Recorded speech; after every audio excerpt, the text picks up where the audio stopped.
Hey everyone, this is Tom Singer. Before we get started with today's episode, I want to inform you about a special offer that I have to join a brand new group called My Sales Call. If you work for a small business or if you're a solopreneur, having some people to talk about ideas and best practices and to have a focus and accountability around sales is so important. It's so easy to get caught up in the busy work that we don't do what we need to do to drive the sales in our business. So I have started a weekly call where people can get together and share ideas around sales and then make a commitment to the group of what they're going to accomplish for the next week.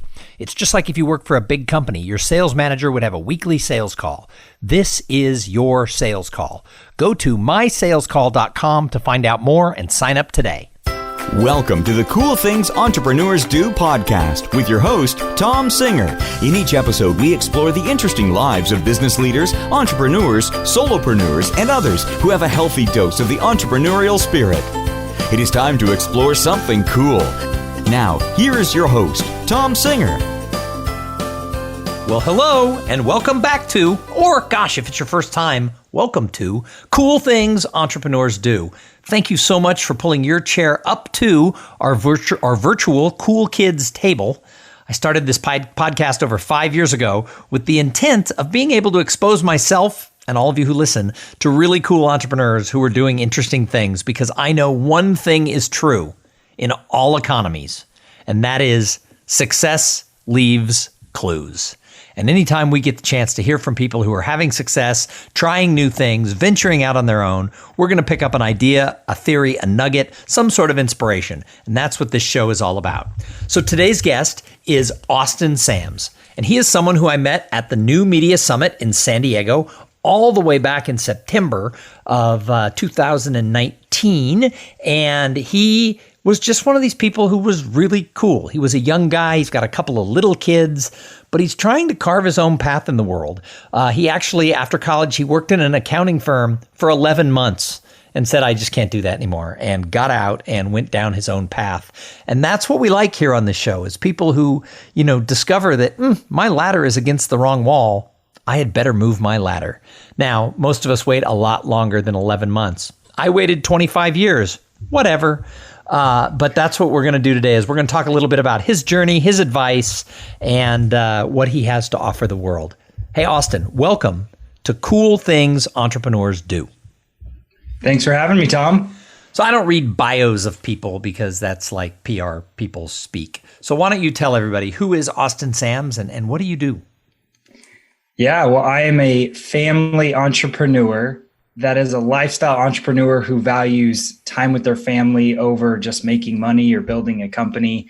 It's not the anti-startup, but it's very much, you're not trying to build a big company. You're trying to optimize your life for, spending time with your kids and your spouse and maybe some travel, but that's not the ultimate goal. It's really time freedom and financial freedom.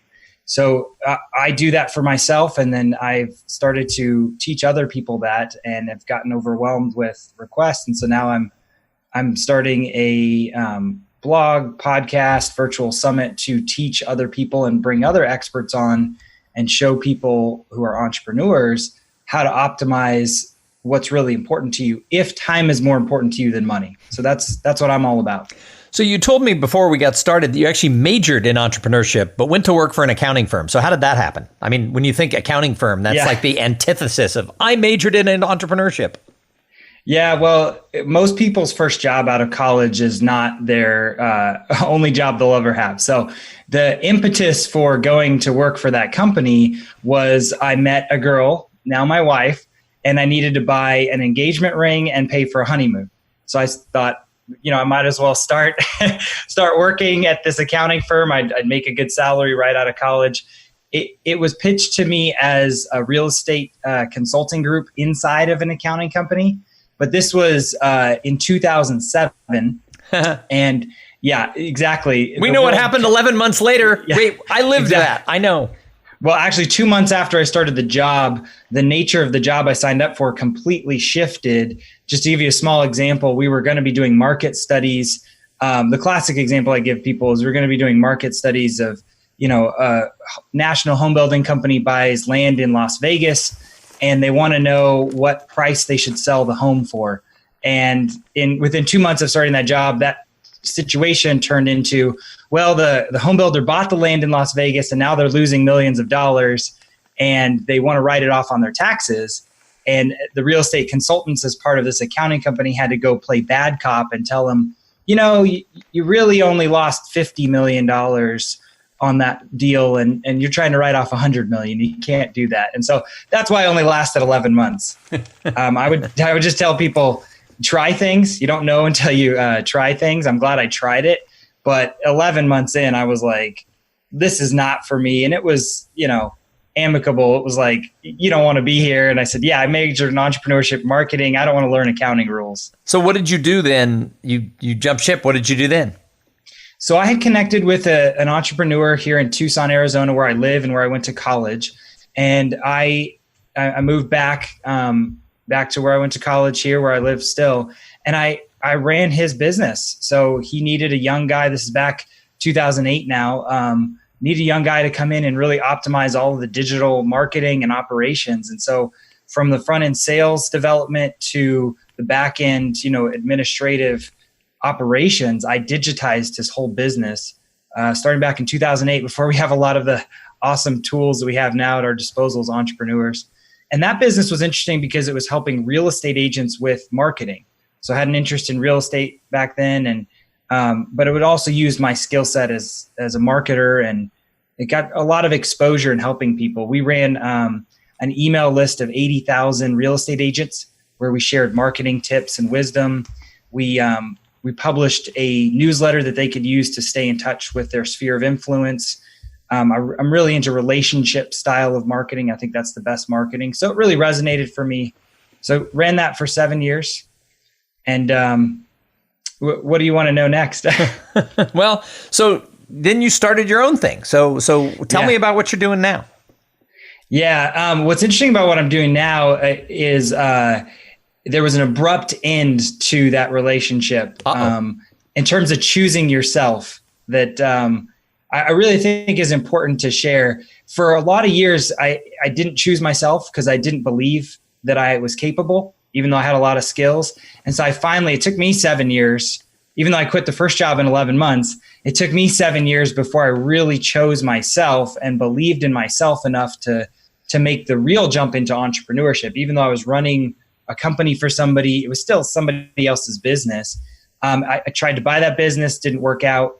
Happened to be 1 month before my first child was born that I told my wife, hey, we're going to quit this job. She decided to quit her job. And there's nothing wives like more when they're about to birth your first child than everybody quitting their job. That's right. Well, what's interesting is she's not an entrepreneur. So if you're listening to this and your wife or your husband is not an entrepreneur and you are, those are some fun conversations. And hopefully a lot of trust is built up. Hopefully you've executed on some of your ideas and you're not just all talk, so that your spouse trusts you a little bit. And so my spouse trusted me, and we set off on a journey of living off our savings for 12 months. And, I tried everything, Tom. I really wanted to give myself exposure to a wide range of things that might work. I think that a lot of entrepreneurs are very creative people. We're kind of ADD. And so I just went with that for 12 months, but it did turn out, after about 9 months, my wife said, okay, we need an income, honey. We need something coming in. And so I got serious about one of the ideas, but I really started consulting. And I really think that if you're not sure what you want to do, you should do consulting. Take whatever skills and experience you have, even if it's local, start local and just talk to some business owners or talk to people in your niche that you might be able to help. Just see what help they need, and then see where people who need your help, see what specifically you want to help them. I often tell people, just because people need the help or you can help them, it doesn't mean that it's something you should do. And I can share some examples on that, but that's been true where a lot of people have asked me to do things, even coaching. People ask me to do coaching, and I'm like, I started to do it and I said, this doesn't feel right. It doesn't value time with my family. I don't want to travel a lot. I've got a very strict set of values and priorities. And if it doesn't feel right, then don't do it. However, back to my journey, when you're starting, you got to do a little bit of everything. That's just the entrepreneurial way. You got to try things and see what works. Mm-hmm. So now that you've been doing this for a few years and you've tried a few things, what do you love about this life of entrepreneurship? What's good for you? I love the freedom. I mean, because I have set it up in the way I have, I'm able to see, my kids every day. I don't have to like rush out of the door. When my kids are 4 and 2 years old, when they ate their first food, my wife just says, she knocks on my office door. Hey, honey, you want to see your kid eat food for the first time? You want to see your kid walk? Like, that's really awesome. Like, you don't get those experiences in life, to do over and to be present every day for my kids and to be available. I mean, we've had some health challenges, with my young kids, and just to be able to take care of them and just to say like, I can do the work later. I don't have to report to a boss. I don't have to ask for time off. That sort of freedom and flexibility is wonderful. So what advice do you have for somebody who's listening and says, yeah, I want to create that? What would you tell them to do? A little bit about what I just said. Try things. You got to try things. But to tag onto that, really be observant on how people respond and how you respond. And ask yourself questions like, are people seeing value from this? And that's defined by they're actually paying for it. You're not just working for free. And then questions to ask yourself revolve around, do I really like this? Because you can be successful, but set up what I would call a prison for yourself where you're working all the time and making money, but it doesn't lead you to the end goal of what you want your life to look like. So, I mean, I actually, after the New Media Summit where we met, I sat down and created a workbook, and people are welcome to check that out at familyentrepreneurs.com. But people started asking me like, how did you set up your life like this? Do you have any advice? Similar question you asked. And I said, well, you got to get really clear on what you want in life. And then you got to try things. But when you try things, keep asking yourself, does this line up with the values and the things that I want out of my life? So I want to back up to what you said earlier about, finding that ability to choose yourself and sort of getting to that point. So one of the questions I ask people on the show is, how important is it, do you think, for an entrepreneur to, number one, trust themselves, but number two, to like themselves? And I think that sort of clumps into what you said about choosing yourself. Yeah, that's an interesting way to look at it. I think it's critical. I think you have to trust yourself, and you have to like yourself. You have to trust your instincts. And I would say if you don't, you need to work on that. And just to be very candid with your audience, I had to work on that through different therapy and different childhood experiences, and even a bad working relationship with the guy that I was working with, that there was some stuff that wasn't cool there, and some ways that I didn't feel very confident and secure and trust myself. I think you also have to trust yourself before you trust yourself. Honestly, you have to get to a place where you just do something, even though you're scared, and realize that you're going to be okay, and realize that it's not the end of the world if you fail. And I mean, that's the wonderful thing that happened after I quit my job, was I gave myself permission to try things and fail, because I was in a trust building process after a not a good working experience for 7 years. And so, yeah, absolutely. Trusting yourself is critical, but you're not always going to feel like you trust yourself, and you need to move forward anyway. And that process will build trust over time, because you're actually taking action, and you're not hiding from that fear. So I found, in having talked to thousands of entrepreneurs, I mean, hundreds on this show, but just everywhere I go, recently I came upon this question. I've added it in here about this, do you trust yourself / do you like yourself? And I found that a lot of entrepreneurs have sort of opened up and shared that, outwardly people think, oh, they've got all the confidence. Oh, they totally like themselves. And yet when they unpack that box, something someone said to them that was undermining months ago, maybe years ago, can eat away with them, and they don't trust themselves, or worse, they don't like themselves. They might put on a good facade out in the world, but deep down, there's, some other people in their lives have had words or actions that have, sort of stuck a knife in them. And I sort of peeled some of that back and realized I went through some of that. And it was like, wow, this is really important. And it's not a question most people are asking.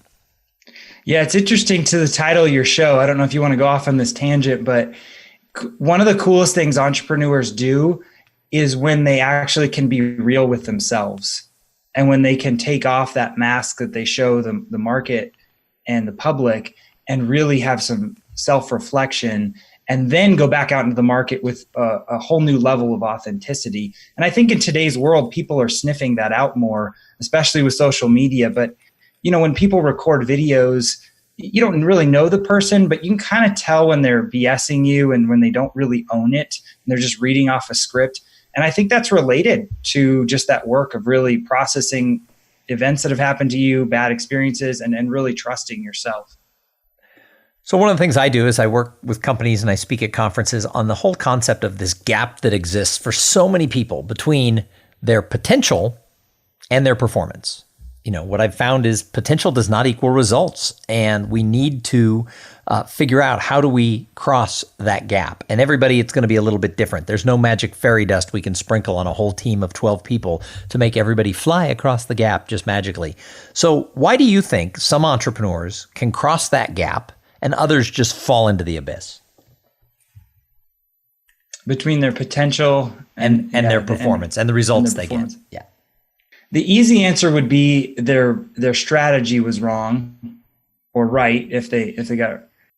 I would say persistence would be one of the biggest reasons. It's multifaceted, right? It's an interesting question because there's no one right way to answer it. I would say persistence, but with the caveat that you have to have the right strategy. So people can be persistent and be pursuing the wrong business model, the wrong market, the wrong offer, and they're just going to get more of the same. So I think that people that preach hustle, that preach just do more, I think they're leading people down a path that may be a frustration path. And it doesn't mean you need to be changing your business model and strategy all the time. You need to stick with it long enough to see if it produces results. But you need to go in that loop of, whether it's 3 months, 6 months, I'm going to try this, I'm going to commit to it fully. And then I'm going to reassess what failed, if it failed, or if it succeeded, what went right that I could do better. So that sort of loop, I would say, to define my answer better, of, being persistent and focused, but then looping back and optimizing, either changing the strategy or making it better. And I've done that a lot in my business. I've gone through different stages along the way where I've just continued to optimize and persist. So it's just a matter of sticking with it and being willing to change those things. Well, I've found, because I've been 3 years of researching this, I call it the paradox of potential, because we get all excited about potential, but if you're not getting results, it really doesn't matter how much potential you actually had. And you hit it on the head. There's not one reason or one answer. In fact, for, a team with 4 people on it, you can have 10 or 12 different things holding people back, which means you're going to need 10 or 12 different solutions on how to move each person across the gap at their own pace. So you sort of hit it on the head when you were like, wow, there's not one answer, because there's not. Yeah. But your point's interesting because people need to stay focused, right? So entrepreneurs, we got to stay focused, and that's hard for us. Oh yeah, because entrepreneurs, squirrel, you want to go down the path. Yeah. Well, that's the other thing is my podcast has had a lot of success recently, and people are like, oh, you're so lucky. I'm like, yes, 5 years and 500 episodes, and finally it started to get noticed. I'm so lucky.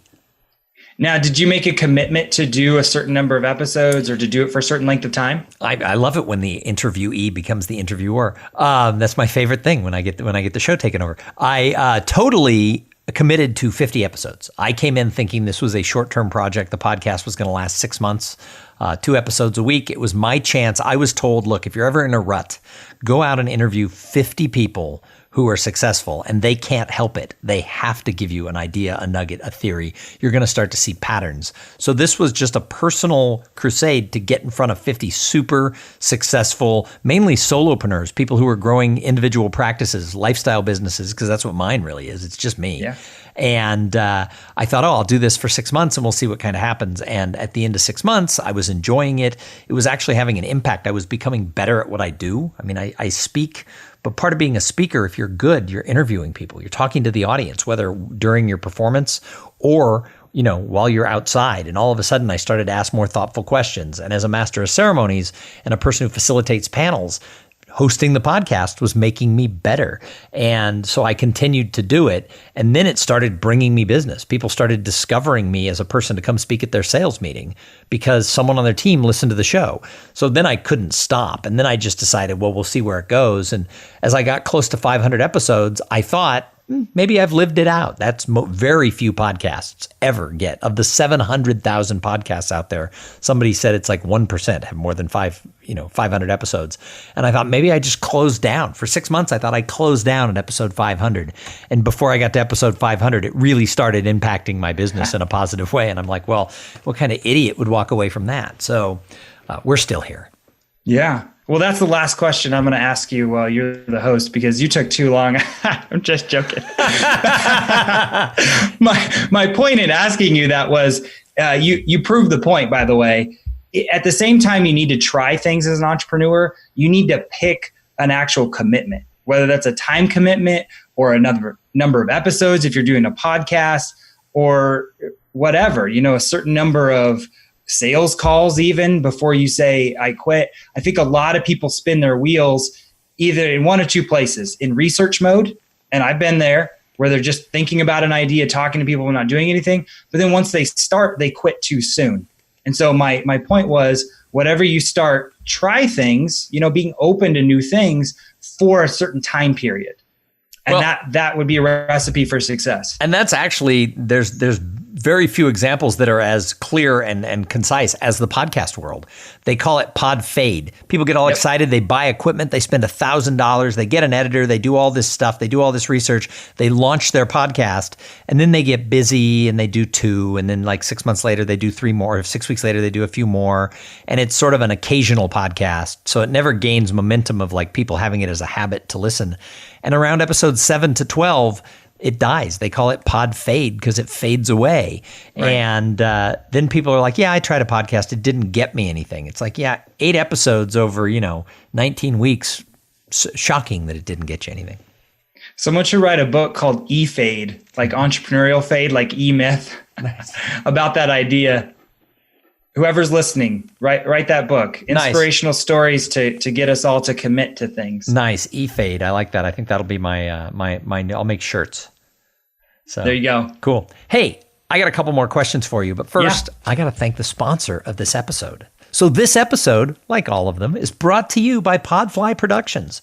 Podfly takes the time and the headache out of starting your own podcast. They set you up with the right equipment, training, and guidance to ensure that you sound amazing. Podfly does all the heavy lifting and the technical work so that you can focus on creating great content, growing your audience, and interviewing really cool people like Austin Sams. Hey, if you want to start a podcast, and I know that some of you do, jump over to podfly.net/coolthings. Check out the special offer they have for the listeners of this show. So, Austin, I call this show Cool Things Entrepreneurs Do. What's the coolest thing you're doing right now? Well, I have an upcoming virtual summit. So I shared a little bit about my background. I've been able to bootstrap my own business, have a lifestyle business that values my family.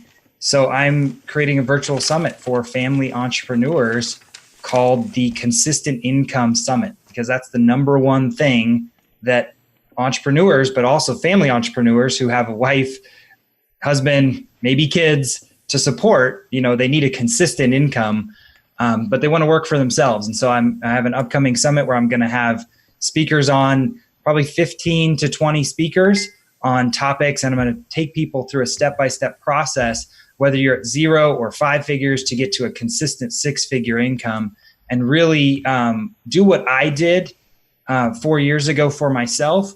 But I want to bring in other experts who have other insights and other skill sets to really round this out. Anything from mindset to strategy to grassroots marketing, just getting things going, to how do you get sales initially, and then how do you put systems in place right from the beginning so the income is consistent. So that's at familyentrepreneurs.com. If you go over there, you can check out that virtual summit that's coming up. What's the date of the virtual summit? It's in January, so the date is still to be determined. So, but definitely January of this coming year. And I might, if demand is there, I might continue to do the summit as an evergreen event or add new speakers or do it as a series. Very nice. So Adam, see, I did it again. When I met him, I kept calling him. You have to edit that. I kept calling. No, we're leaving it in because I'm going to admit that I'm an idiot. Because I am very, very fast to admit my mistakes. When I met him, where do you live? Austin. That's okay. One would think I would get your name right. So I kept calling him Adam Sims instead of Austin Sams. So Austin, I love to ask the people who come on the show who in the world of entrepreneurs they admire. Because the truth is, we could talk about you all day, but I think us entrepreneurs are observers. So who do you look at and say, wow, she or he, they're doing cool stuff? There's a lot of people.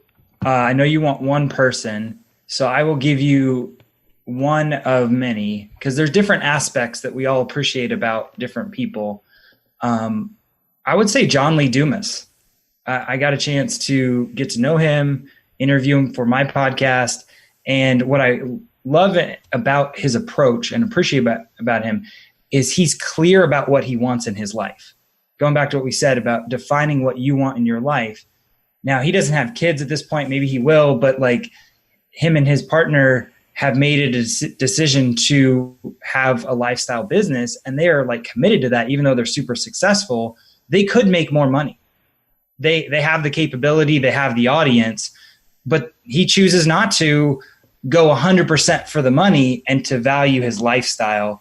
And I just think at the end of the day, whether you have kids, whether you have a spouse or not, you're never going to get the time back.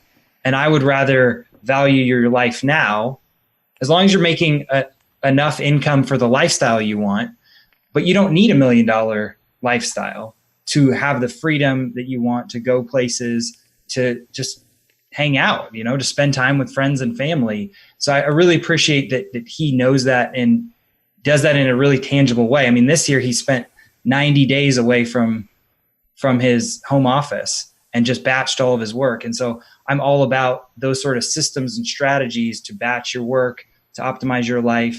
Right now I only work 2 hours a day, but I didn't start there. And some days I might batch it depending on the week. I might work 5 hours one day and then take 2 days off. So I just love that freedom. And he's a good example of how to do that. Awesome. Last question I love to ask is, what do you do to give back to the greater good? Because I think it is about more than making money. And I mean, you just said that right there. So what do you do to serve others? Definitely. So I have this expression called living the great life. And that is a way to encapsulate what I think we all want as entrepreneurs. And it's how to net more money, gain more free time. And then the third part of it is giving forward. How do I give forward? It's not about giving back because you didn't take anything. As an entrepreneur, you're adding value to the marketplace. So you don't need to give anything back like you stole it. You need to give forward. And the give forward, I think that, if you've been successful, help other people, that have been where you're at. And so what I'm doing with family entrepreneurs, my brand with that, my podcast, blog, and virtual summit coming up is really giving forward. I don't have a huge monetization strategy for that right now. I just am lucky enough to work 2 hours a day to hang out with my family. And I said, I need to help other people. People started asking me what I'm doing, and I don't want to be a coach, but I'm like, I still need to publish this. I need to get this out because I want them to be around their family. I want them to have the freedom and flexibility, whatever that means to them. It might mean more money than I have. It might be, working less or more than I do. But really, this initiative of family entrepreneurs is what I'm doing to give back to the entrepreneurial ecosystem. But the goal there is multifaceted. If they are in a better place with their family, I think the world is going to be healthier. I think they're going to be less stressed about money. They're going to have the freedom to give back in their own ways. If their business is systemized and they have more free time. Awesome. So Austin, if someone's listening to this and they're like, I got to know more about this guy and what he's doing, how do they find you? FamilyEntrepreneurs.com. That's easy. Awesome. Well, thank you so much for coming on the show and sharing your journey and your advice. I think it's going to resonate with a lot of people. And I say it all the time, success leaves clues. So thank you for sharing your successes with the audience on Cool Things Entrepreneurs Do. Any last words? No, it's been my pleasure. I would just continue to say, choose yourself and observe what you like and don't like about your life and optimize it. There's no right or wrong way to do things in entrepreneurship, no matter what people will tell you or make you feel. Awesome. And thank you to everybody who tuned in and listened. I say it every show, if it wasn't for the audience, why would we even do this? It is so true that when we get people to come on and share their thoughts, their ideas, their nuggets, their inspiration, success leaves clues. So pick up on some of that success and make it your own. Hey, we're going to be back in a couple of days with an interview with somebody just as cool as Austin Sams. Now, I don't know how we're going to do that, but we'll figure it out. But in the meantime, go out there, move your ladder to the right wall. Get out of your comfort zone. Try new things. And while you're at it, have a great day. Thank you for being part of the Cool Things Entrepreneurs Do podcast. Without your participation and listening to these conversations, there is no show. Connect with Tom at tomsinger.com and follow him on Twitter at tomsinger.